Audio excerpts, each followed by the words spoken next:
Hello everyone and welcome back. That's right, it's time for another round with your favorite Outcast Cool Kids, talking about our favorite TV Outcast Cool Kids, and we're gonna disseminate today Eric's burger job. Now, nobody really likes flipping burgers, but then again, for most of us, it was one of our first jobs. Yep, I remember it, Burger King. Do you have nightmare flashbacks like Nom? Kind of, in a way. I still remember making a plain burger. A plain burger. Now, is that an airplane burger with wings?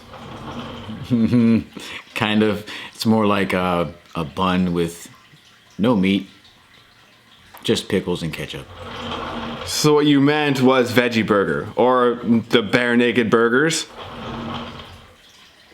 Yeah, the bare naked burgers. That was good. What's up with all the dad joke, Laffy Taffy, Danny Tanner cheesiness right there? Hey man, that's how we start off. They're called couch gags. Well, gag less. I like to just make the jokes better is what I mean. It's hard to gag less when we have so much mustard. All right, let's begin, shall we? Of course, the gang's in the basement. When are they not anymore? Eric's checking the classifieds for jobs while everybody else is kind of doing what they do. The usual stuff and nothing. We'll talk to you.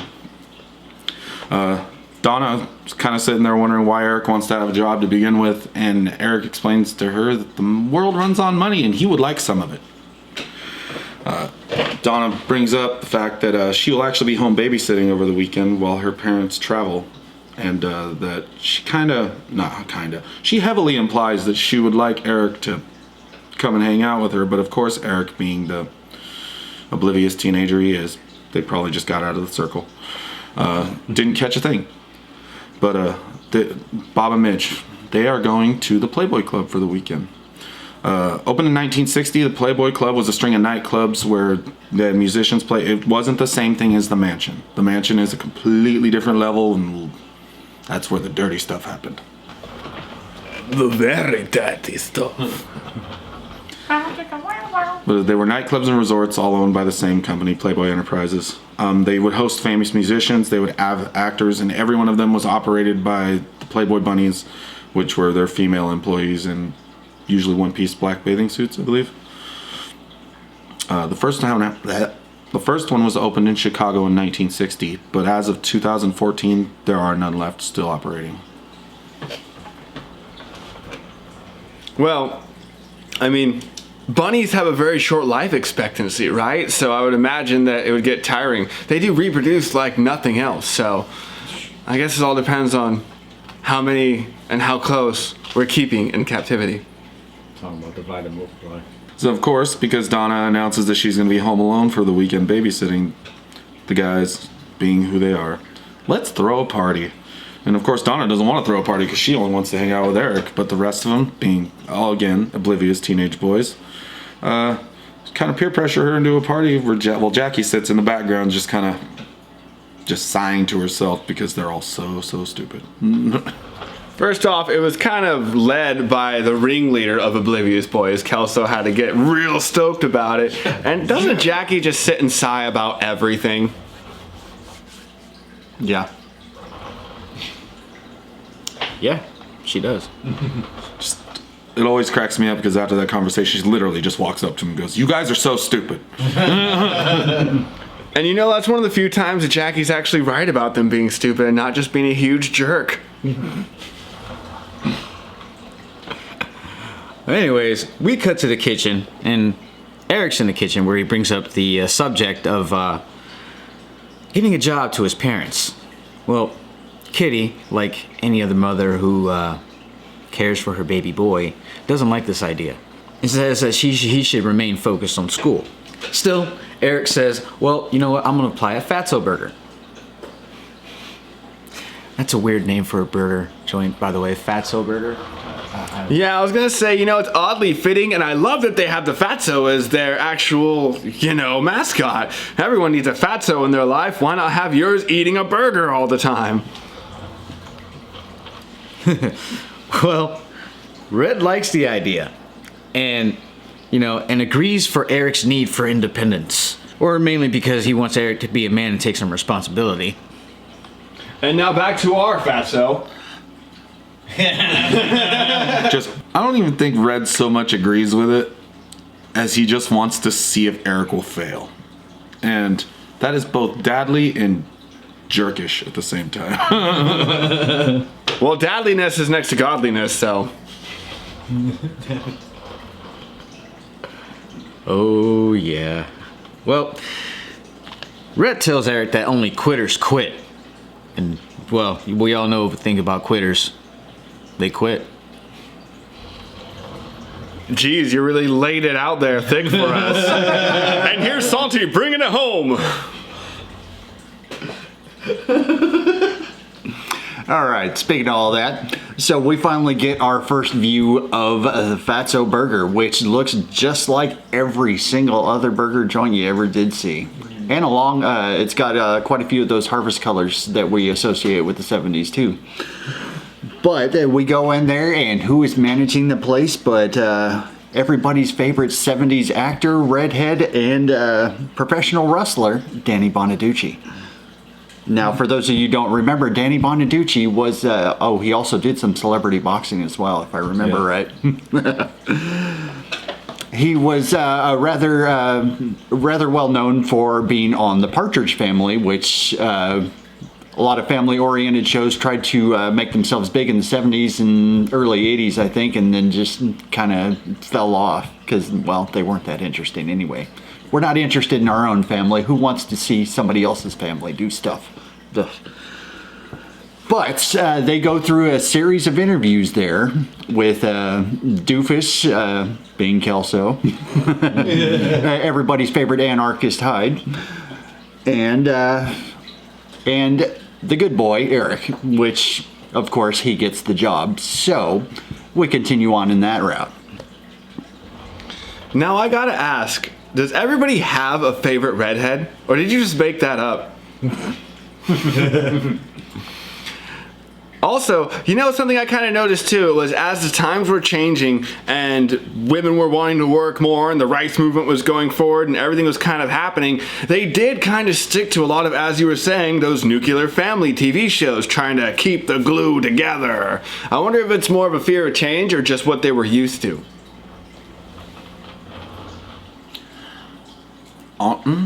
Habits, especially when it comes to television viewing, habits are hard pressed to change. I mean, we're still looking at sitcoms now that still try to maintain that classic old school feel while still trying to be new. It's just the bottom line of it all is just they're gonna try and do what works, but to tweak it just enough so it feels a little bit different. My favorite redhead is Jessica Rabbit. Way to go to the deep cuts. Once again, Santi bringing it home. Jessica Rabbit, that's deserves its own episode, I think. Because decade, Santi. I know, geez. Not only are you bringing it home, you're jumping sharks now too? Well, I mean, We haven't done any cow tipping either. I don't know if that's something that they ever touched on, really, is it? They've talked about Oh, yeah. Oh, okay. Cow Well, tipping, shooting bottle rockets, look at that. Streets behind. the cows recognizing Hyde's car. Yeah. Oh, right. Yeah, I do remember the cows recognizing his car now. There you go, memory. Welcome back. oh, Bella ran. We cut to Jackie and her dad in the cigar room, and he's just sitting there pondering majestically as he does, and she's sitting on the arm of the chair, whining as she does. So it's a really touching family moment. And Jackie goes on to complain about how mad she is that Kelso didn't get the job and Eric did. And that gives Jackie's dad a perfect opportunity to explain about Doofus and Diligent, which some of you might remember as Goofus and Gallant. Goofus and Gallant was an American comic strip that was revealed in the Highlights magazines, and that started in 1940. It was utilizing the two different characters in a do not situation. You have your chump and your champ, of course. The person who follows the rules and the guy who's just in the bathroom laughing at comic strips as they show you in the show. That's kind of redundant to say, isn't it? Show you in the show? I want to show me in the show.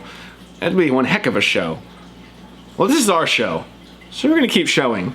Be careful what you show on the show. Keep your pants on, Kevin. You can't make me. Jeez, it's getting hot in here. Can you? Woo! Woo! That's why I took off my pants. Oh, right. I noticed the whole decor changing here. What's that smell? Now you're being hurtful. This was something that they would use to show positive and negatives to kind of encourage kids away from all that nonsense. But you know what? Nonsense abounds, especially when you're hanging out with people like us. We're just full of it. Because Goofus and Gallant talk now turns into apparently butt wiping services. So, I want you to speak into the mic for your interview. How good are you at the butt wiping? Well, in my country, I'd be considered a professional. If I were French, I'd be a butt YPA. Oh, butt wiper! We move back to Donna's house where Bob is having their pre-departure meeting with Donna, and she's saying no parties, no boys, of course, like all parents ever. Eric walks up, tells Donna, hey, I got a job at Fatso Burger. Bob, of course, trusting Eric, says, hey, watch over Donna while I'm gone. Capiche? Of course, because Bob's a super Italian. And, Capiche!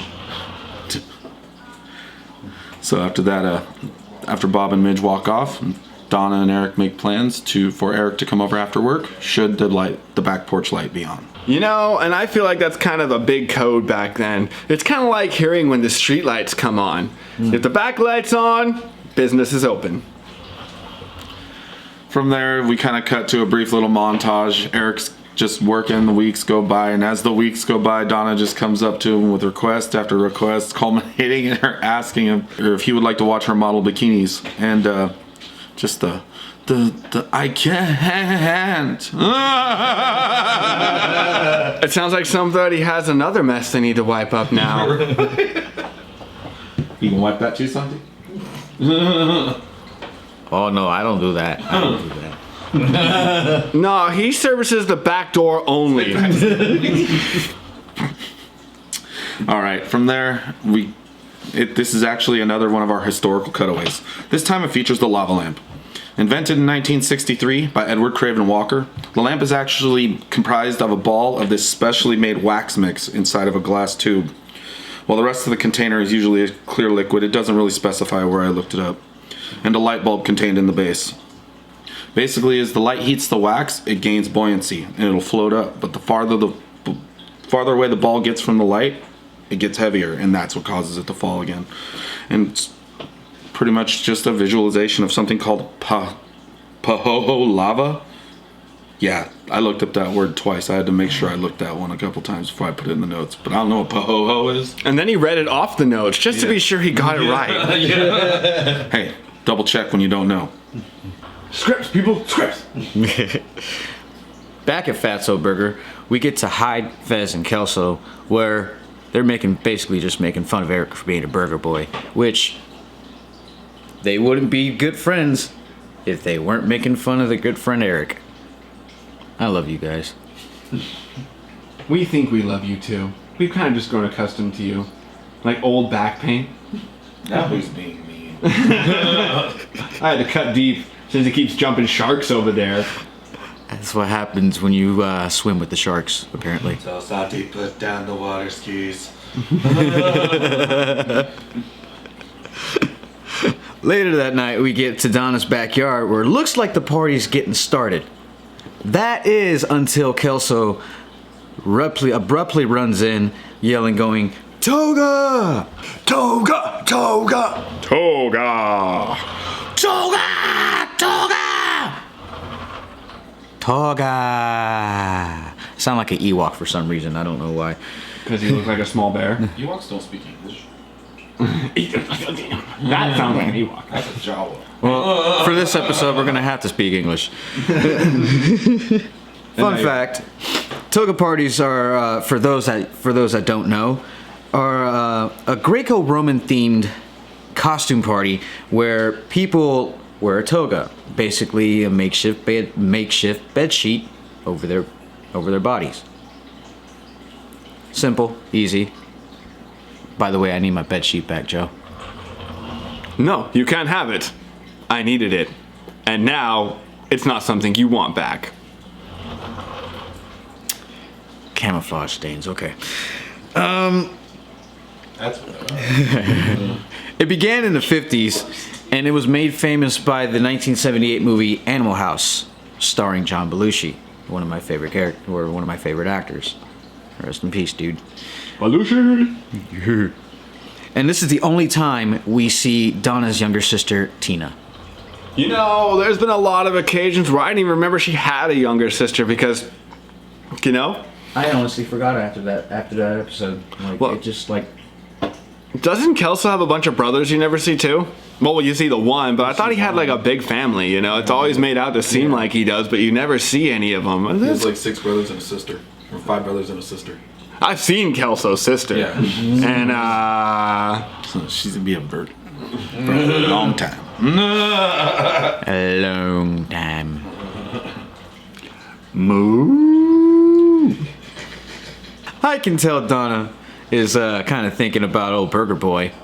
Dad, if that's scrawny neighbor Burger, kid? the scrawny little neighbor boy. And just tells her, you know what? I got this. Go ahead and go see the scrawny little neighbor boy. Everything will be all right.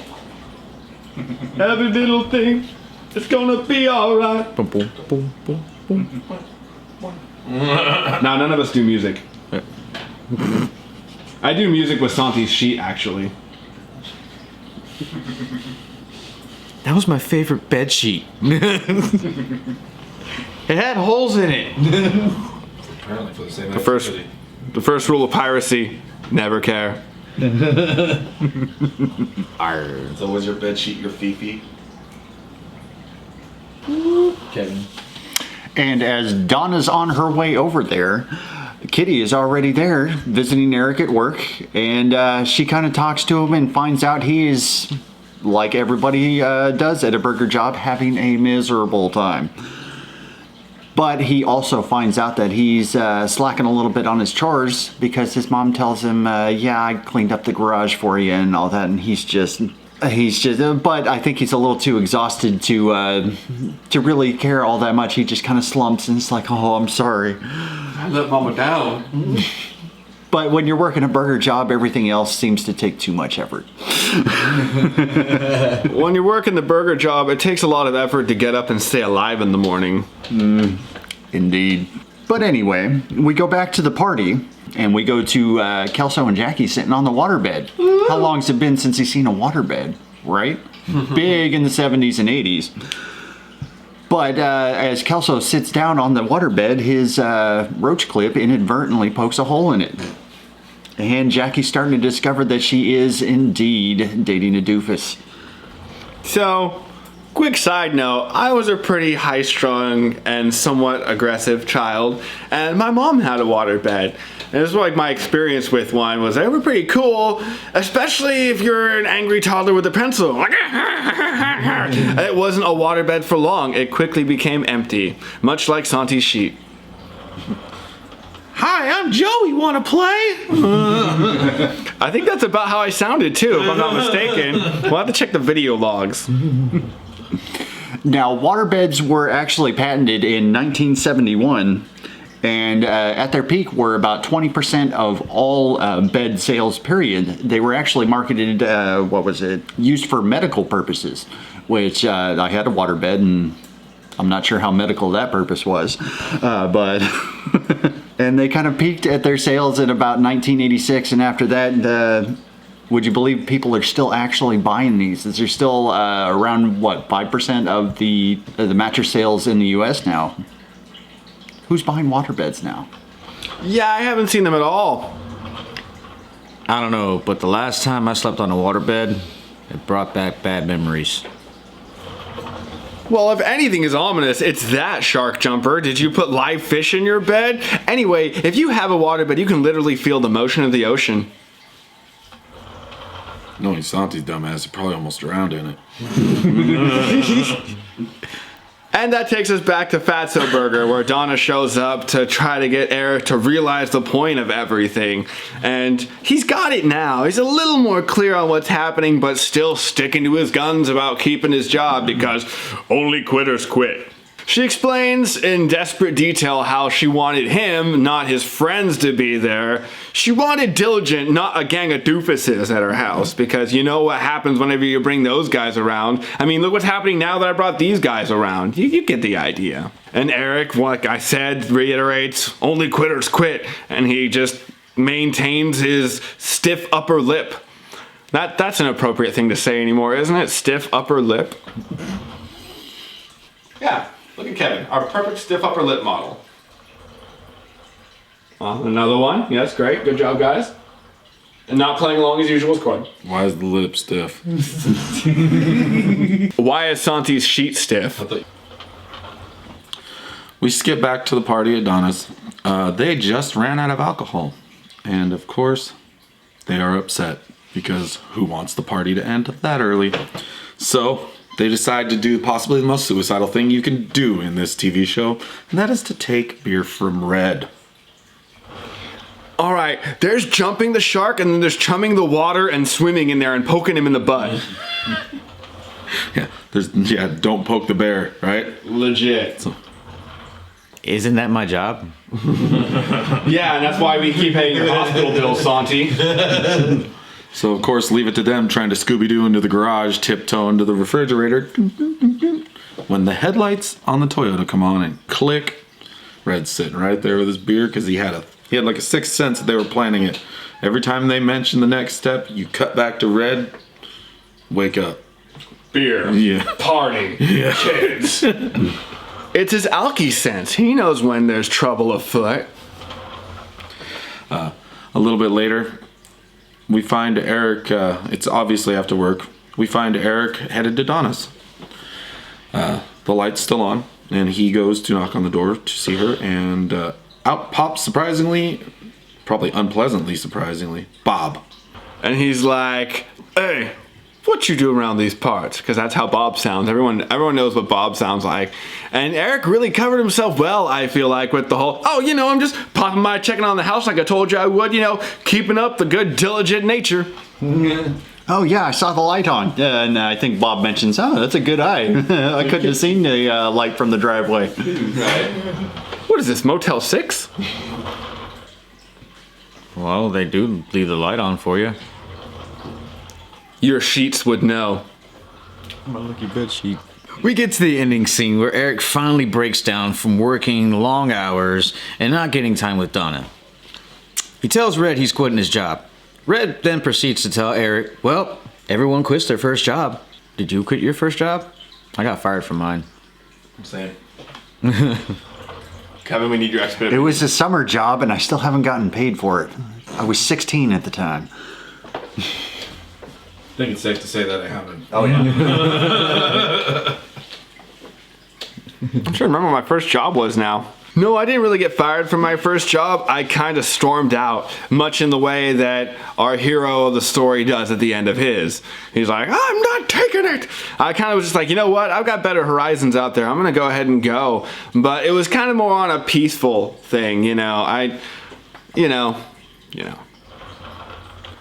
I worked at a Chinese restaurant, and I got let go, I think, 2 weeks in because the person who was supposed to pick me up an hour and a half after I got off, I was supposed to be off work, knocked on the door wondering where I was.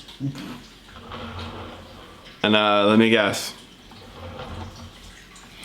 Yeah, mine was, it was a pre-burger job. I kind of dealt with the cows before they made them into burgers.